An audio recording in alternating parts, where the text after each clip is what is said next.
Hey guys, how's it going? My name is Josh. You might know me as Mad Charcoal.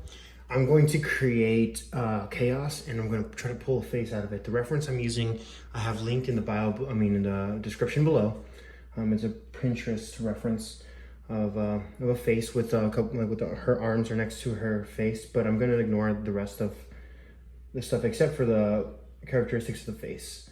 Let's get started. I'm using Willow charcoal. I have the whole list of the things that I'm using in the description. Hopefully, that's what I plan to do. Let's get started. It's gonna be really rough to kind of just understand where everything's gonna go. I'm not too concerned about the details or if I'm being really accurate with too much. I am trying to be as accurate as I can with the values and with the proportions, but I'm not too concerned about my actual individual strokes and if they fall into place or not. You know, I'm just going to use them as guidelines, but I want to make kind of a noise that I can utilize to create a cool looking drawing. So we have eyes here. The focal point is going to be about here with the nose and with the mouth. So in this area. I'm still using that Willow charcoal. I'm going to turn over to some compressed charcoal so I can make some strokes and noise and some mark making throughout the drawing.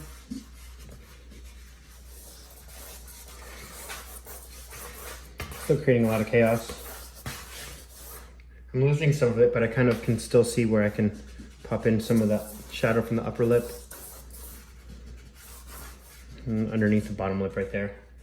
You can still kind of see where that's going. I don't want to lose it all. And then the nose, the shadow of the nose there. Using my fingers to blend as well. Even though your art teachers told you not to, I say it's okay. Just be aware that it will leave a little bit of your fingers' oils in the page. Depending on the paper you're using, it could sometimes yellow or just kind of damage the paper. I'm not sure exactly the science behind it, but I use my fingers quite a bit when I draw to blend. It could get messy, but charcoal's messy business regardless. You kind of gotta let go and let it take out its own form, but still rely on the principles, you know, like having correct anatomy and having correct proportions, having correct values. That's all that matters, right? That matters a lot. Okay, so we're getting a nice feel on the drawing right here. I think I'm liking the way it's going. I want it to be a little bit more chaotic. You can use a little bit of line as well. I haven't really used much line in the drawing yet. You can add a little bit of some chaotic outgoing lines. Just kind of add a little bit of texture, some noise, some flavor to what's going on. Some cross-hatching that comes in nice and tight. Loosens up at the outside. You want the outside of the drawing to be more loose and the inside of the drawing where your focal point is to be tighter, right? So that's okay if all this doesn't really make sense because we're gonna tighten this up in this area. So I'm gonna take my kneaded eraser that should have been retired a long time ago. You can see by how dark it is. And I'm going to start making some highlights and popping in some lights where the light is hitting. Removing some of those shadows where I don't want them.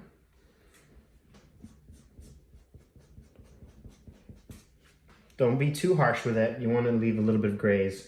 You don't want an actual paper white for the most part, maybe just for the lightest of highlights. You want it to be a bit subtle.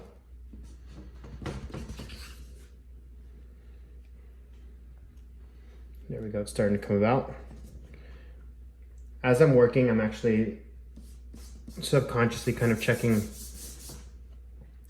measurements. So I see that, for example, the outside of the mouth here is in line with around the center of the eye there. And this one's kind of cut off here, so I'm just gonna make it so that it's a bit cut off. And then looks like this lighter area above and between the eyes is actually in line with this part of the nose. The face is slightly at an angle. It's not directly straight. Gotta keep that in mind while you keep pushing the boundaries in the drawing.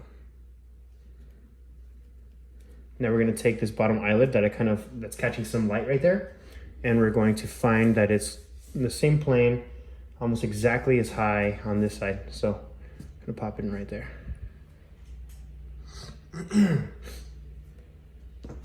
There's a little bit of a highlight there. It's definitely lighter in this area than this area, but where these eyebrows are, there's actually some light in here. So I'm gonna see if I could pop that light in just a little bit in there too. And then we have the white of the eye, which we don't want to get too specific with yet because we might get it wrong, and when it's going to look really weird and creepy if the eyes aren't exactly where they're supposed to be. So we're just going to like roughly kind of guess where that is. It's got to be brighter here, top of the nose.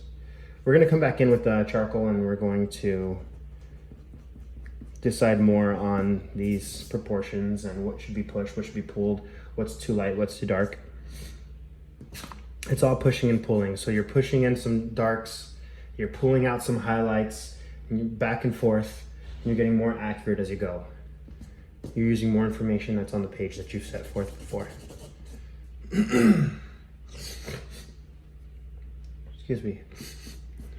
A little congested, sorry. Okay, now we're gonna have a little bit of a highlight here on the lip. And it's looking solid, but it's still lacking in some areas, like the nasal, outside of the nose here. It's actually somewhat shadowed in the reference. And then down here this way too, there's an outside edge that's a little darker here. It looks like when you come across this way, this is all pretty much the same value, except for a little bit of darkness right here on this outside of the nose. So we're gonna kind of darken that area.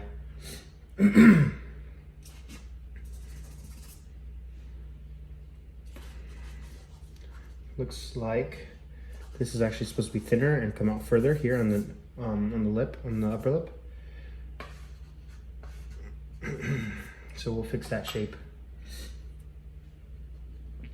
Let's go there, and then this is supposed to come down further here. So we're gonna thin that out a little bit. Still be delicate with it.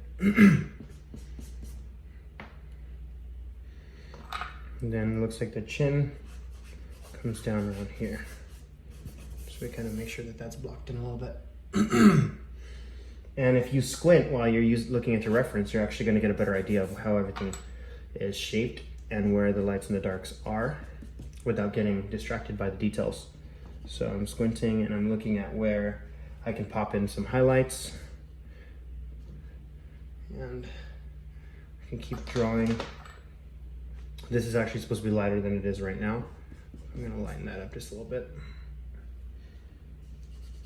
Same with that area.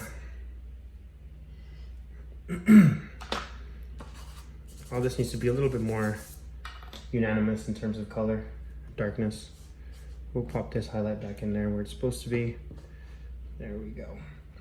You're gonna have naturally a lot more detail in the light and a lot less detail in the shadows because a couple of reasons. So in terms of viewing, your viewers are gonna enjoy that a lot more because your eye naturally, a human eye naturally wanders into the light and not in the shadows to look for more information. Why? Because we can see in the light, we can't see in the dark, right? So if you leave the shadows under detailed and the highlights over detailed, you're gonna get a nice balance in your drawing. If you do the opposite, or if you just have everything detailed, you're gonna have more of a flat drawing, which can be useful in some situations, but I'd say it's a really nice effect when you have a beautifully detailed, nicely, what would you call it? Nicely there's a certain term for it. What is it?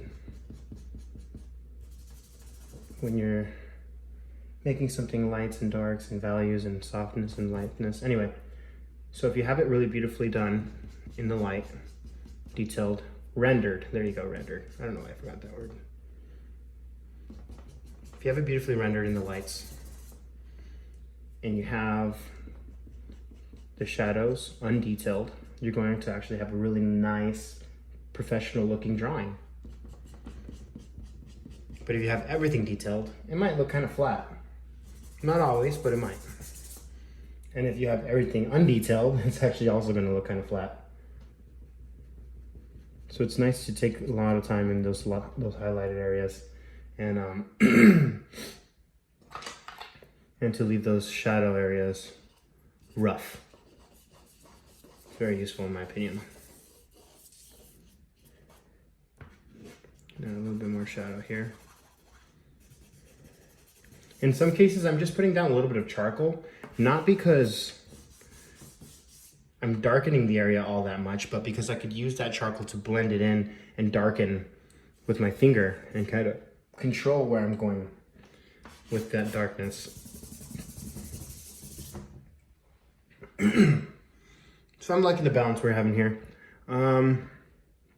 It does seem like something's going on off right here with this eye. I need to just darken the whole thing and then kind of come across here. Cut it off a little bit further since we're not getting that much information on the outside of that eye for the reference. So don't worry about your references too much.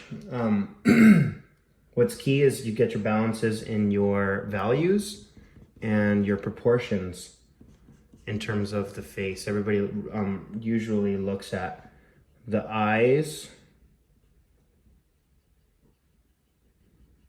and the mouth and the nose to be able to see if they recognize the person. So those are very important to get rather close to the reality. Unless it's somebody that you don't care who it is and you're just trying to draw for fun and you don't have to make it look exactly like them. Kind of like I'm doing in this case, but it still makes for a nice drawing. I think we need a little bit of a reflected light there. Remember, reflected light in a drawing is never as bright as highlights. Some people accidentally do that all the time, and then you're gonna get a really fake looking reflected light. All right, so that's how I would pull out a face out of chaos, or put down some chaos and have the balance of order and chaos. And I think that's a really interesting perspective in art, and I think it's really cool. This is a 18 by 24 Strathmore drawing paper cut in half, so it's about running me about 12 by 18, I believe. A little bit longer, but it's okay. I think it's a fun size to work in. Good portrait size. Use it vertical, not horizontal. But thanks for watching, guys. If you guys have any questions, please let me know in the comments below. I'll have everything listed and what I used, which I think was just, I'll talk about it now. It's a kneaded eraser, compressed charcoal, Willow charcoal. I think that's it. I don't think I used anything else for this one. Anyway, thanks for watching, guys. I will see you guys in the next tutorial. Oh, before I go, click the link in my bio or visit madcharcoal.com/shop if you guys want to buy art materials or an original drawing or a print. You guys are the best. I'll talk to you guys later. See ya.